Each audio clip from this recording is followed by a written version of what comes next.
today we get a new distribution because we've kind of hit the limits of what we can do with the normal distribution. And also, we've hit a spot where I need to skip around in the textbook. And my reason for doing this is to give you something that is more useful to you now rather than wait till the end.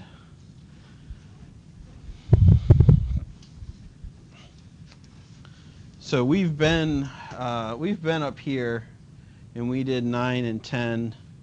I'm actually going to skip 11 and 12, and we're going to do 14 next, and then we'll go back to 13 for the final lesson. So what you missed in those chapters that I'm skipping is a way of tracking how variables move together. It's known as correlation. And correlation studies were really popular starting in the 1920s up until the 1970s, and then we just kind of stopped doing it because there was better stuff to do. So I don't really feel like teaching you stuff that even I didn't bother to learn when I was doing statistics, and that's why I'm skipping it. If you're a psychology person and a little bit of sociology, they still really love this idea of correlation. But like I said, political science, we've moved past it, so that's why I kind of skip it.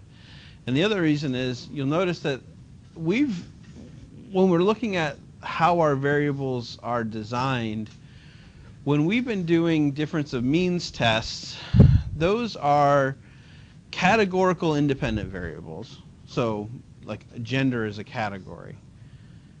And our dependent variable has been continuous. And we've been doing means. There are ways to do proportions if you have like a yes-no. But the dependent variable has always been continuous, whether it's shoe size or the number of chocolate chips in a bag of cookies or test scores. They've always been treated as ranging. And what I want to do is make sure that we cover these other situations as well. We're going to start with chapter 14, where our variables are going to be categorical in nature. So they could be nominal. They could be ordinal. Okay. And then I'll finish the class by talking about what happens when both your independent variable and your dependent variable are continuous. And that's a good introduction to what your next statistics class should be. So let's talk about a chi-square distribution. This is what I've given you, another chart. One unique feature of the chi-square, it is not two-tailed because it's not a symmetrical distribution. If you look at that shape up at the top, you'll notice that there's more area in the right-handed tail than there is in the left-handed side that's by 0. You'll also notice that 0 is the starting point. So are you going to get a negative chi-square? I hope not. You've broken something if you do. Okay, your chi-square should always be positive. Right. And because it's a one-tailed, we're going to put all of our hypothesis testing critical area in that tail. Best way to understand the chi-square is let's just think about an example and work through it. Math is not all that difficult, but we need to understand what it is we're doing, because we're not basing our decision off of some theorized population mean. We're talking now about expectations. So let's do this example. Researchers categorize participants into one of 4 personality types: alpha, beta, gamma, delta. And alpha is a person who is an extrovert, who is sort of outgoing, and norm favoring. A norm is just a rule, so they like rules. A beta is an introvert, a person who doesn't like being around other people, but also favors norms. A gamma, who is an extrovert, who likes other people but questions the rules. And finally, a delta, an introvert who is also norm questioning. These are just personality types. Anybody ever heard of, what is it, Myers-Briggs test? The idea that you can take a person's personality and understand what they are and who they should work with and who they shouldn't work with. If any of you are COM people, Dr. Wes Fondren, the chair of COM, he's really good at that. Before Wes became an academic, he worked in like a human resources field and got to fire people, and like he was really good at basically just understanding what people need to hear. So this personality study, we even do it in American politics. Daniel Elazar in the 1960s wrote about how states have different cultures, and that you can understand state politics by understanding the culture that they're in. We're seeing a lot of that in the news today about people complaining that outsiders don't understand what Alabama actually is. I had this discussion yesterday with another professor in my department about how in the South it's really not weird to date 15-year-old girls when you're an adult. Yeah. A little too topical. Never mind. All right. So we have this in politics. I did some research on gun culture, and I came across some research in the 1970s that called it the Southern culture of violence, and there actually was a measurement of the southernness of a state. So taking ideas of personality and applying it to things other than people is a common thing to do. All right, so these are 4 personality types. The researchers had a sample of 588 students, and their research found that there were different types. About 40-something% were alphas, 10% were betas, 30-something% were gammas, and teenish% were deltas. Now, what should we expect to find in the population for these social types, for these personality types? We have observed that there are differences, but what could we have as an expectation about these 4 groups and how they should be divided up?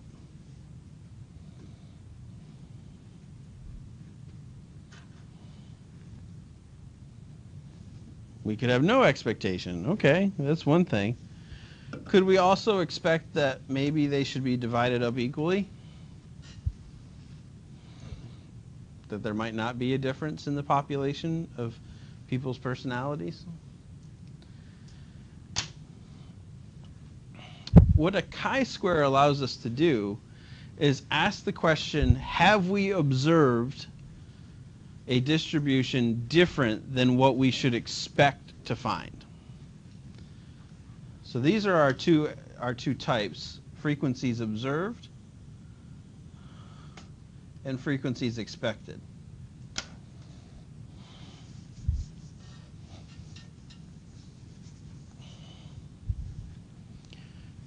Our frequencies expected can come from whatever we think. It could come from a previous theory or previous research. So when I asked people in the room, raise your hand if you're left-handed, I had 20 people. I expected 10%. I expected 2 people to be left-handed. But I got 3 people that are left-handed. Any of the late people who came in late left-handed? Okay, so just those 3. So 3 out of 20 were left-handed. That is different than my expectation. I only expected 2. So that's my previous theory or research. Assumption of equal distribution among the categories. That might be what we expect. We might expect that there's nothing particularly unique about these different categories and that they should settle in and everybody should have an equal number.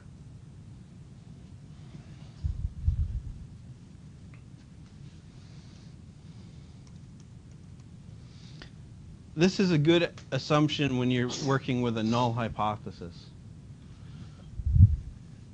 that you expect them to be equally distributed. Okay.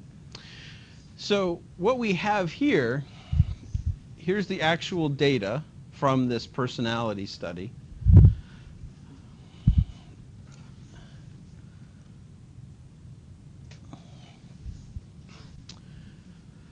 In the study, of the 588 students, 250 of them were observed to be alpha personalities. That's what they were classified. So I put this little subscript 0 down here because that's what we observed for the frequency. 251.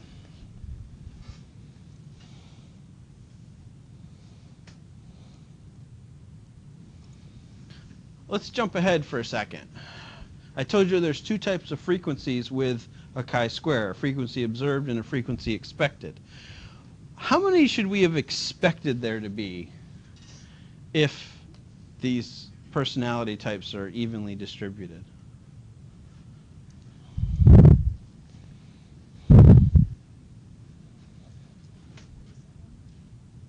Where'd you get 147?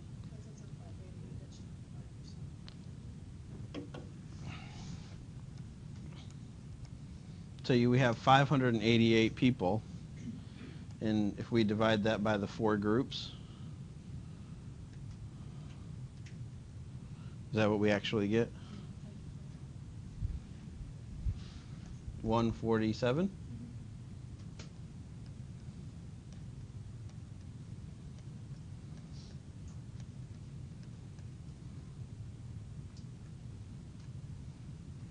Okay. What we're going to do with the chi-square is see whether or not this difference, see how big it is, essentially. Yep, you got that right, 147. And the difference between what we observed minus what we expected. Frequency observed minus frequency expected. So for the alphas, we had 104 more than we expected. For the betas, we had 82 less than we expected. The gammas, we had 47 more. And the deltas, we had 69 less. When you take the sum of all of these, that should sum up to 0.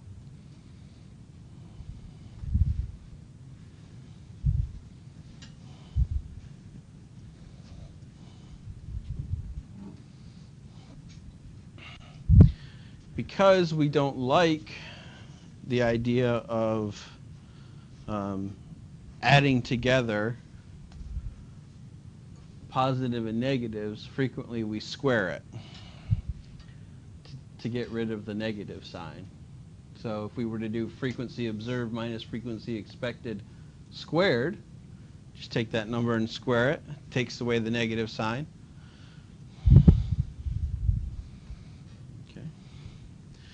This is the chi-square distribution, another picture of it. The shape of the distribution depends upon the number of the degrees of freedom. And the degrees of freedom, remember back, is n, our total number, minus, in this case it's going to be the number of categories. Right? But generally speaking, the shape of the curve is most affected by the size of our sample.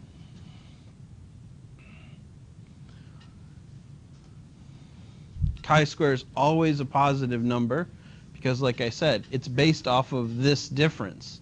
The difference between observed minus expected squared. The square always makes it positive. And if you're looking to really flash back, this is a positive skew. It's really positive since it starts at 0, but that's the way it leans towards. So there's more area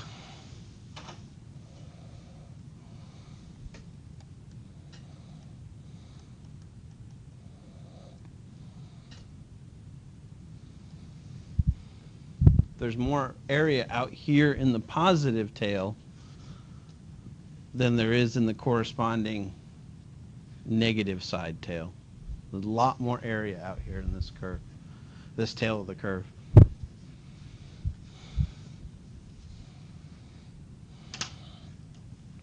In order for this to work, we have a couple of assumptions. First of all, the individual observations have to be independent. That means, in our example, you have to only be in one category. So one category per observation. Mary Kate can't be an alpha on Monday, Wednesdays, and Fridays, and then a gamma on Tuesdays and Thursdays. Not allowed. The other thing is, if you're going to count it as one of the groups, there have to be people in the group.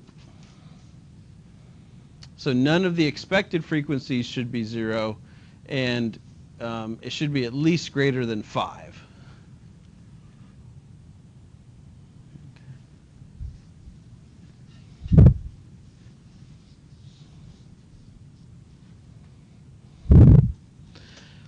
This is a cautionary tale for including too many groups.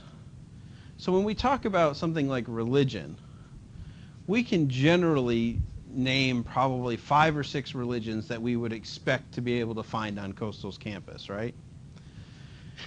You should be able to find a Catholic and a Jewish person and a Protestant person. But when you get down to the bottom of the list and you're like, I'd like to find a Pastafarian or a devil worshiper, whatever their politically correct name is called, like, you're going to have a harder time. Right? Good luck finding a Jedi, like a legit Jedi, not just somebody that really likes Star Wars, but somebody who studies it as a faith. Good luck. They actually have that in England and in Australia. There's like actually Jedis, but a little too small here for Coastal.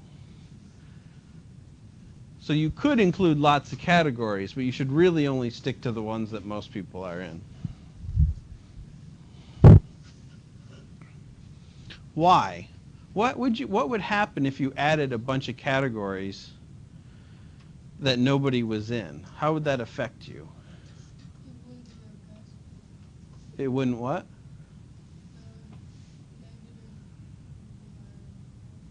Not necessarily. So if you add more and more groups, how is that a bad thing, to have too many groups in your analysis?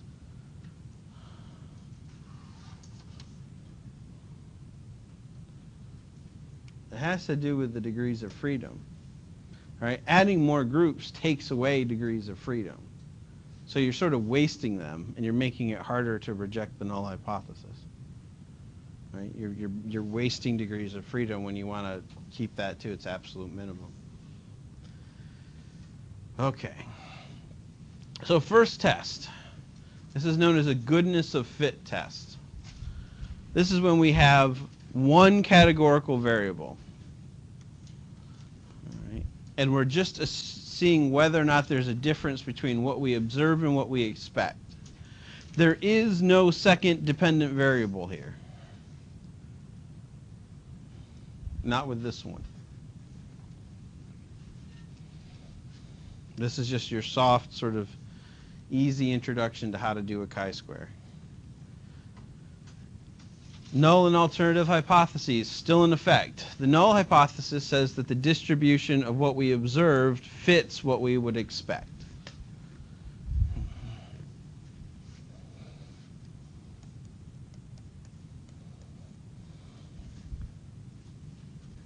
Frequency observed is about the same as what we would expect.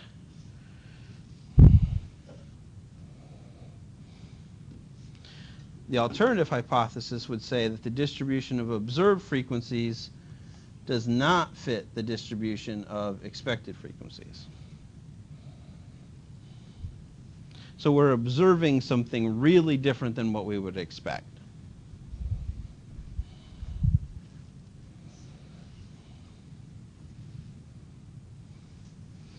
And we can run through this just like our regular process.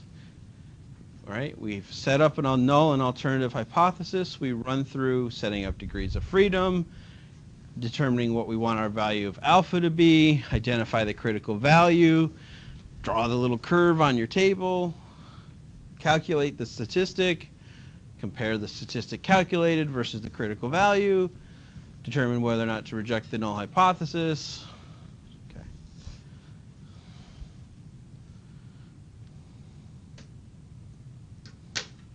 So, degrees of freedom for a chi-square, the number of groups minus 1.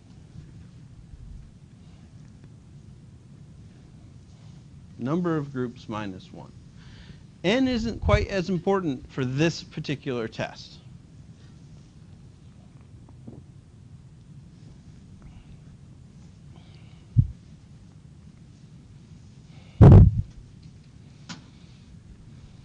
So our example, we had 4 personality types. From our 4 categories, we're calculating one statistic, the chi-square. Degrees of freedom equals 3. So look at your tables.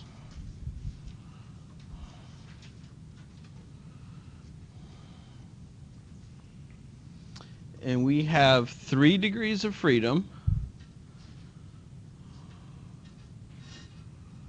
And if we set alpha at 0.05,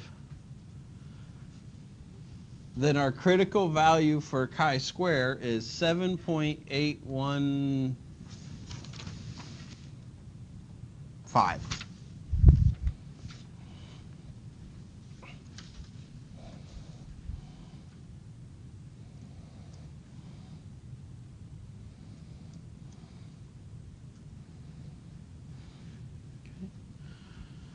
Critical value for 0.05 and 3 degrees of freedom, 7.81.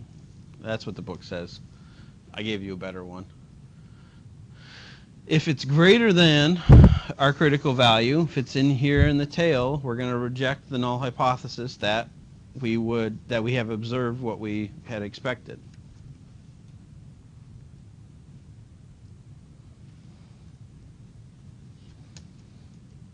So how do you calculate chi-square? Here we go. Here's our equation. Chi looks like an X.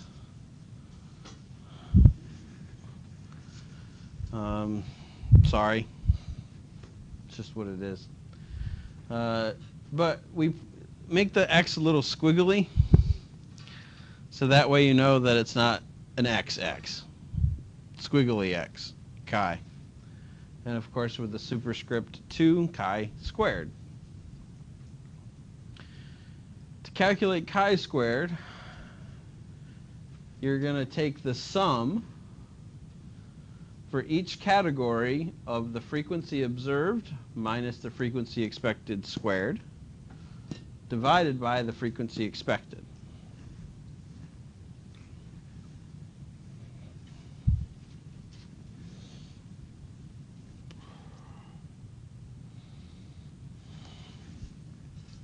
Math, not that difficult.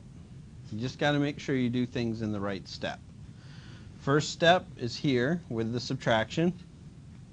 The second step is here with the square. The third step is here with the division. And then the fourth step is adding each of the rows together in that column.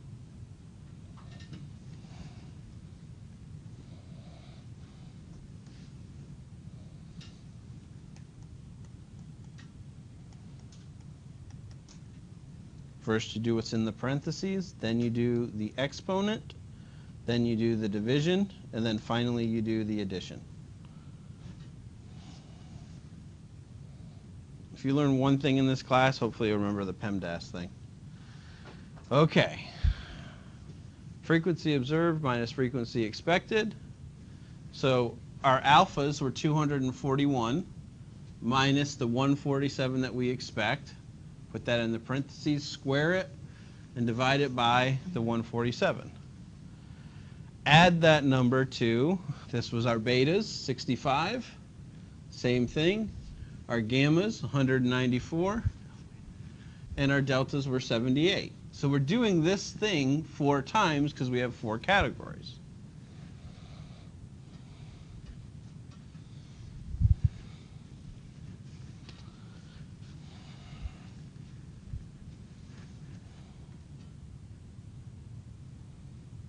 So you do the subtraction first, then you square it, which gives you those big, huge numbers in the numerators. Convert them by dividing them by the denominator. We have a chi-square of 166.74. What was our critical value again? What was our critical value? 7. So, for our chi-square, our 166 is greater than the 7.815. Therefore, that's what the 3 little dots mean. Therefore, we would reject the null hypothesis because the probability of observing our sample when we expect equality across the groups is less than 0.05. It's really small chance. Right? Way, way, way out. Again, we don't believe in super significant, even though the book kind of is training you in that way. But if it's significant at 0.05 at 7 and 0.01, so like 99% at 11, we are way out here at 166. Right? There's going to be a few more zeros before this one. It is a very small probability.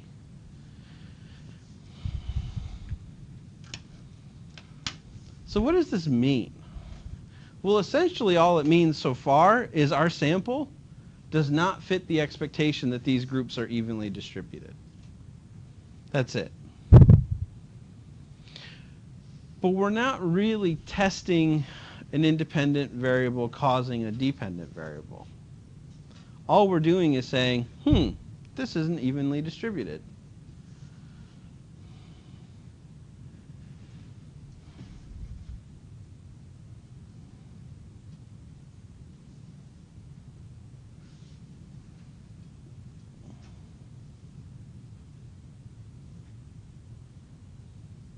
Come on, get to the next one. All right. Here, this is the one I wanted. Okay.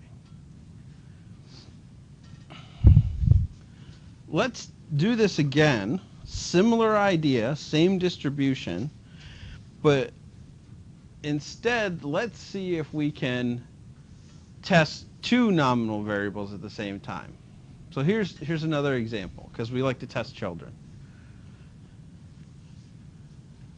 Present them a picture of either an angry face or a happy face. So this is we're priming the children, right? Got my angry face, and I go, all right, look at this. And I show them the angry face, and then I say, go pick out a toy. The toys are only 3 colors: red, green, or gray. And then we record the preference for the color. Any color theorists in here? Any idea? Like, if I give you a scary face, what color do you think the child, if this matters at all, would go out and pick? Red. Uniformly red, right? Why? Red's an angry color?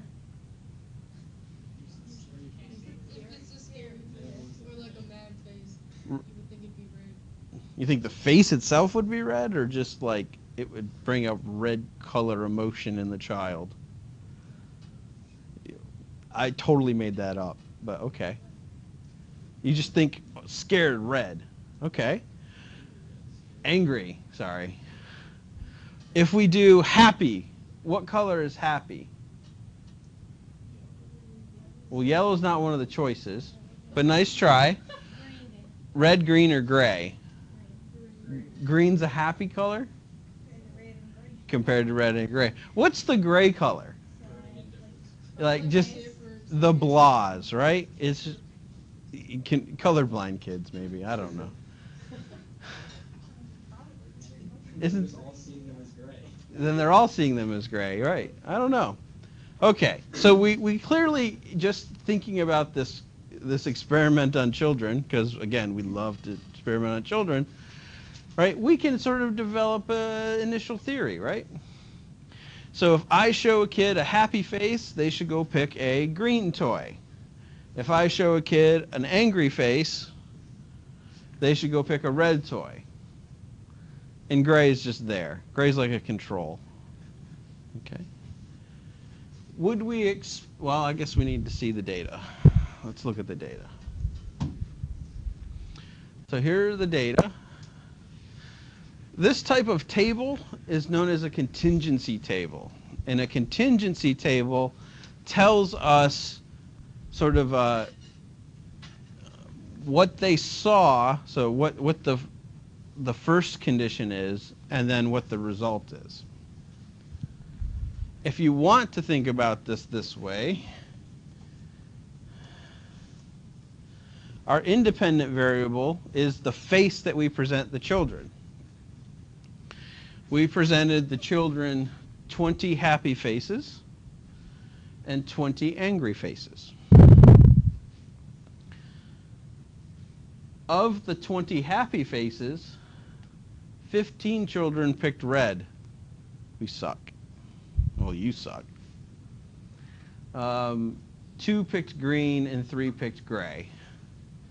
Of the 20 angry faces, 6 picked red, 7 picked green, 7 picked gray. Again, we suck, right? We thought the red would be angry. We thought that the happy face would lead to the green. Didn't appear that way.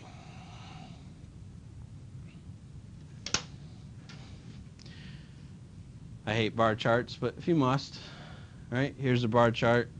It clearly looks like there's some sort of effect, right? That showing somebody a happy face leads them to choose a red toy.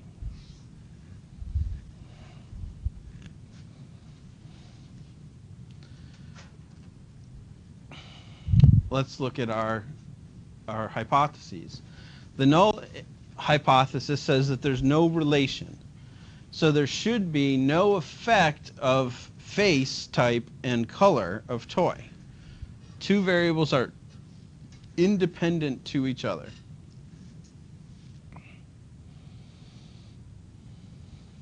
All right, no relationship, independence.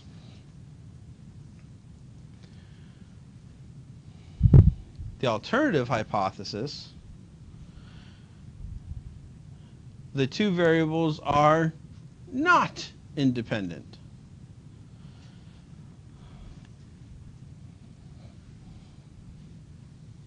Or there is a relationship between the two variables.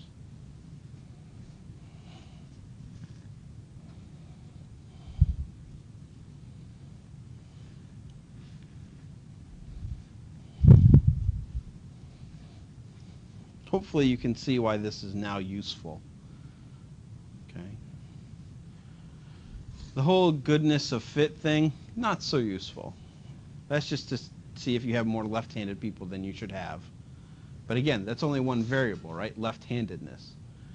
I have a room with 20 people, I should have 2 lefties. Instead, I have 3. Here, my null hypothesis says my two variables are independent. There's no relationship.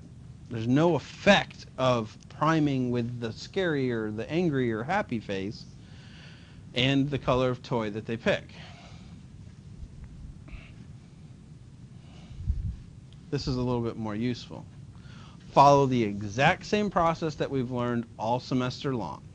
First thing, calculate degrees of freedom. Why do that? So that we can pick alpha and find the critical value, calculate our chi-square, make a decision about the null hypothesis or not, see if it's significant or not, and then I'll show you Kramer's phi, even though nobody uses it.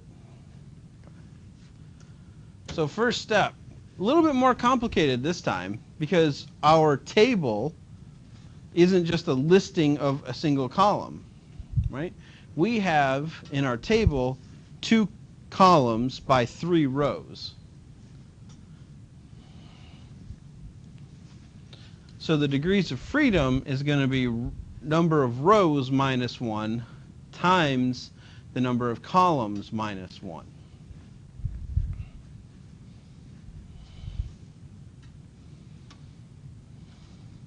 So we had 3 color toys as our rows, 3 rows, and we had 2 faces as our columns, happy and angry. 3 minus 1 is 2, 2 minus 1 is 1, 2 times 1 is 2. We have 2 degrees of freedom. So for 2 degrees of freedom, what's our critical value going to be? I look up 2 degrees of freedom, go over to 0.05. I have 5.991.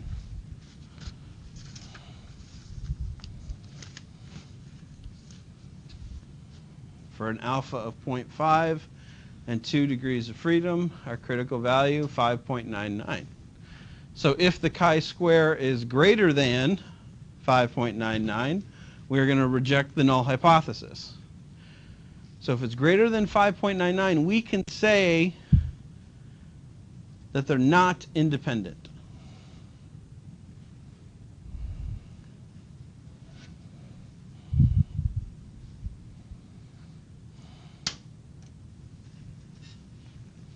This is where it gets a little complicated. And really, I show you the useless one first so that you can be like, oh, this isn't that hard. And then I show you the useful one that's just a little bit more complicated, and then you need to slow down a little bit. So we know that the chi-square is rooted in this idea of the difference between what we observe and what we expect. And when we just have 4 categories, and we're not comparing it with another variable, then we can just go, oh, I have X number of observations, divide that by 4. That's what I expect in each of my 4 categories. It was so intuitive. We just, boom, it's done. This is a little bit more complicated because of the rows and the columns.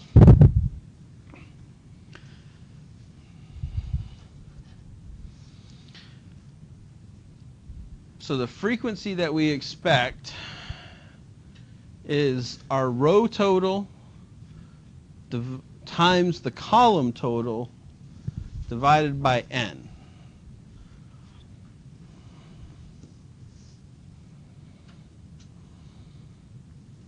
So let's look at how this actually shapes out. So for our frequency expected of row 1, column 1, I have my row total, row 1, 21, divided by my column total, column 1, 20.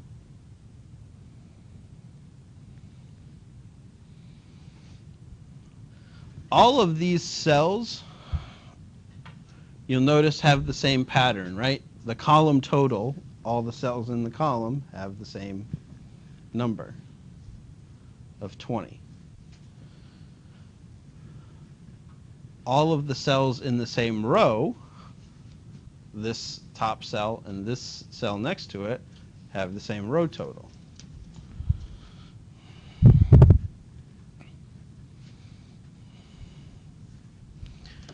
This is how I always remembered how to do it. So for these numbers here, this is my row 1, this is my column 1. That actually tells me where the cell is. This cell is in row 1, column 1. This is row 2, column 1. Row 1, row 2, row 3. column 1, column 2. Does that make sense to anybody but me? It's just a shorthand way of knowing what cell and where I am relative to each other.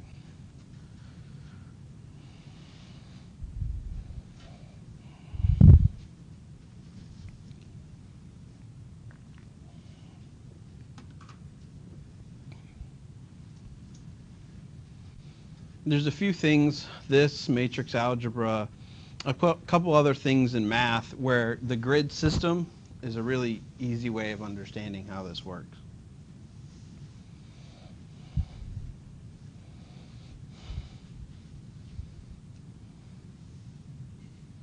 So the top part of the chi-square here for green and happy, this is row 2, column 1. Because that's where the grid is. It's in the second row in the first column. So you're just multiplying these numbers here, these totals together. N is the same. We have 40 observations, and the denominator is going to be the same for each one.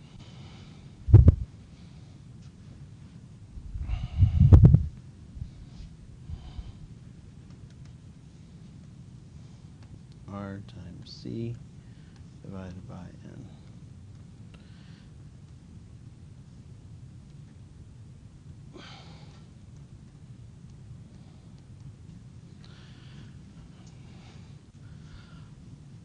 I put a little subscript here for each individual one.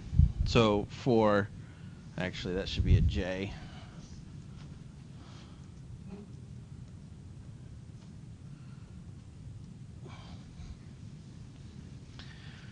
Row I, column J. It's just adding in letters that don't mean anything so that you can replace it with actual numbers. So your row number times your column number. Like I said, that might have been one step too far, but because these can get a little messy with the notation.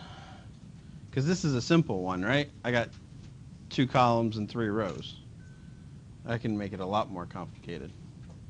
So if you go through and do that, the frequency expected,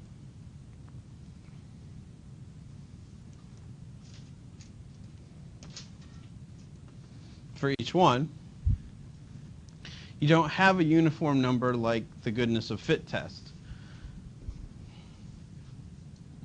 So we expected 10.5, we got 15. We expected 10.5, we got 6.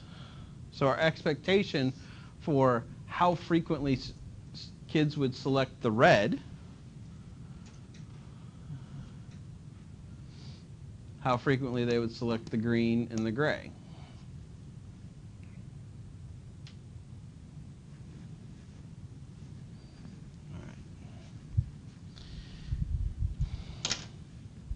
So when you do the math, again for the chi-squared,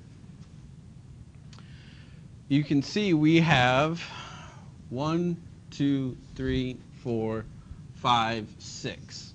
We have 6 cells, so we have to take the frequency observed minus the frequency expected, square that, divide that by the frequency expected for that cell.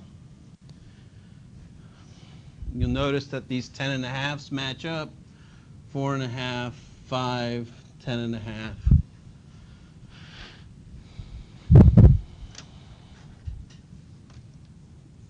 So this is the cell of each table.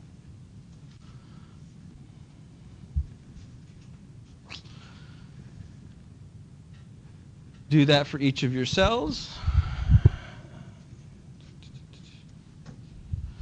We get a chi-square of 8.24. Remember what our critical value was? 5.99. So we're greater than 5.99.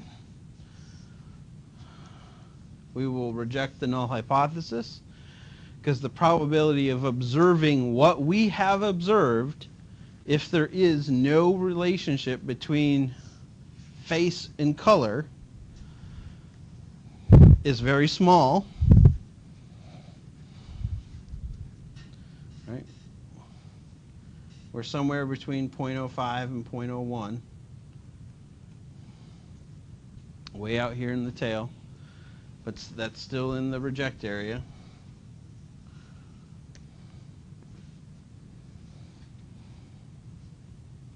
Okay.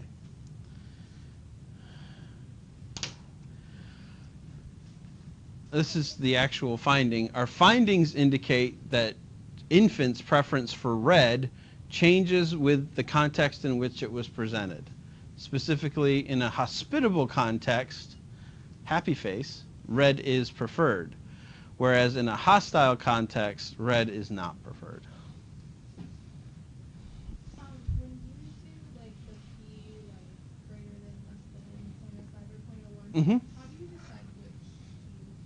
Well, I have my decision rule. My decision rule says we always set alpha at 0.05. The book talks about statistical significance and recognizes that in scholarship people use multiple levels. For me, and for most statisticians, statistical significance is like a light switch. It's either on or it's off. But the way that we report results and the way that people want to know how significant something is, people now want to know how bright are the lights when they're on. And statistically it doesn't matter, because what do we care about the most when we're doing testing like this? Hypothesis testing. What's the one thing we care about? Right, being able to reject the null hypothesis. And so we say, look, we can reject the null hypothesis here at 0.05. But some people, again, because they misunderstand what significance is, they want to know if it's even more than that. Which, okay, I will give them sort of makes sense when you think about the difference between type 1 and type 2 error. Because if I can say that I'm rejecting the null hypothesis, not at the 0.05 level, but actually at the 0.01 level, right? Let's say this is where I'm actually at. Remember the example before where we were like way out here in the tail? Because the actual alpha is even less than 0.01, that gives me a really low probability of making a type 1 error, which is saying that there is a relationship when there isn't one. And that's why people care, because of the discussion between type 1 and type 2 errors. The type 1 error is the worst type of error you can make. And if I can say, well, listen, my decision rule is 0.05, but that would leave a 5% chance that I'm wrong. Well, the result tells me it's actually way out here at less than 1%. So then there's a less than 1% chance that I have incorrectly rejected the null hypothesis. And that's why the book does this.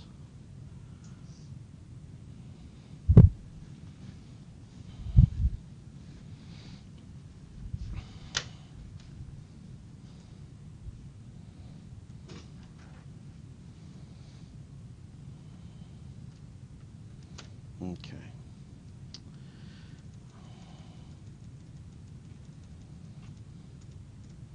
There's one more part of this chi-square, a statistic that usually goes with it. This is called Kramer's phi. Some sororities call it a phi. It's not a phi, it's a phi. Kramer's phi. It's a measure of the size of the effect. And it's a way for us to say not only is there a difference between what we observe and what we expect, but how big is that effect?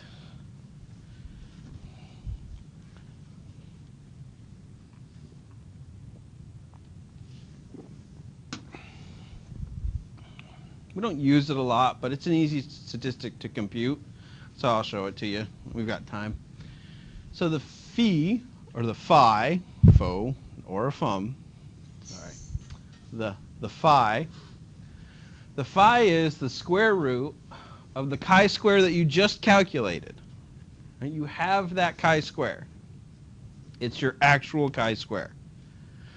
Divided by n, the number of observations, times number of groups minus 1. So your degrees of freedom, essentially.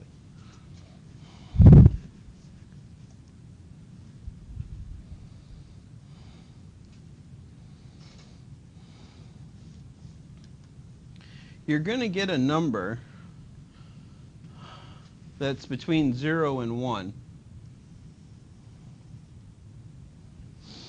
These are conventional rules. If you have a phi of around 0.10, you have a small effect. It's there, but it's not very strong.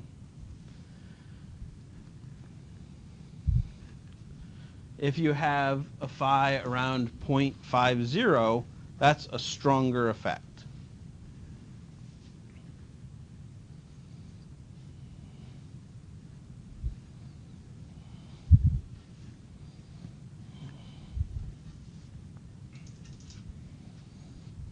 You would only calculate this if the chi-square is statistically significant. If it is not statistically significant, then we're saying there is no effect whatsoever. So going back to scaring children,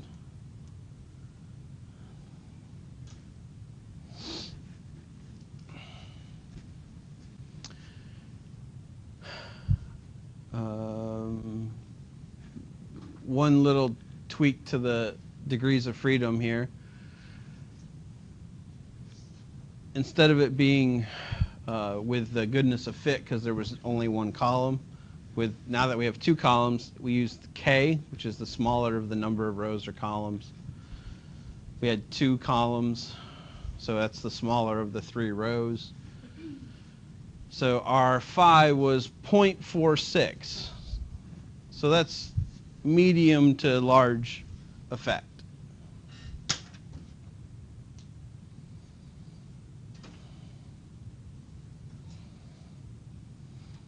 Okay. That's a chi-square. The reason I show you this is because you could be doing research on a topic that does not have a dependent variable that you can calculate a mean. So let's say your dependent variable is whether or not somebody is a member of a political party or not. And what are our options for joining a political party? Republican, Democrat, other. We can quantify those, but it's not easy, and it doesn't make a lot of sense. Like, why is a Republican 3 and a Democrat 1? And then are you really measuring partisanship, or are you measuring something else, like levels of conservatism? So instead of trying to assign a value that might not make sense to your categorical variable, just make it categorical. So if you're doing an examination of whether or not there is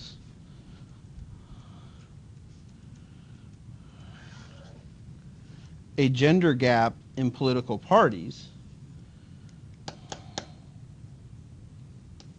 go away.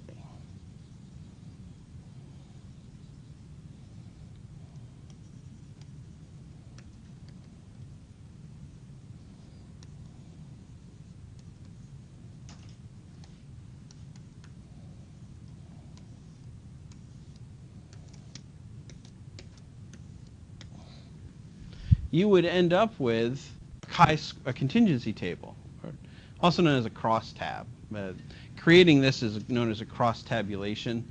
Contingency table is another name for it, right? So you're going to end up with a crosstabs where you have the number in here,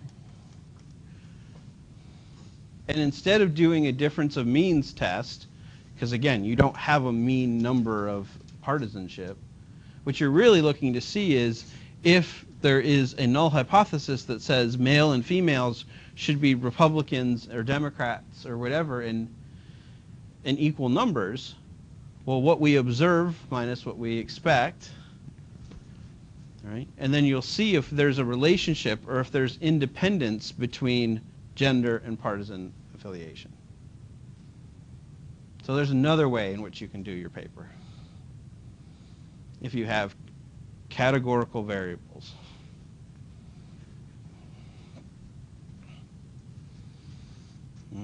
This is nominal. This is nominal.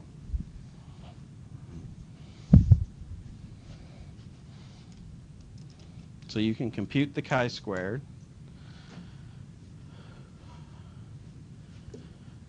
Tell me whether or not the relationship works, the way, whether or not there is a relationship.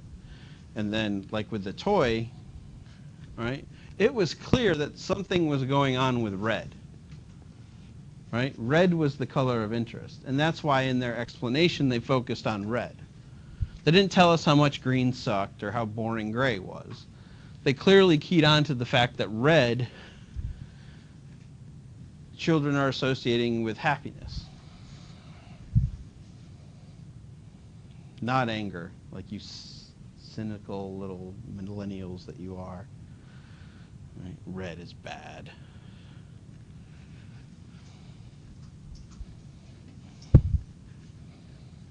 Now I'm wondering if, like, what were the toys? Like, was it a gray ball? Were they all the same toy? Just curiosity. All right?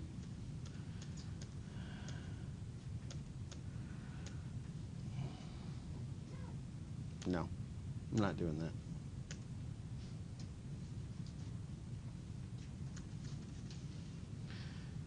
So that's class for this week. Next week you're on Thanksgiving. When you come back, we have one more week where I'm going to show you something that you can use. And then after that, it's like a half week, right? Okay. We'll have to figure out what we'll do for that half week, but we should be in pretty good shape. You can go off on Thanksgiving break and either do t-tests or chi-squares. You have the ability.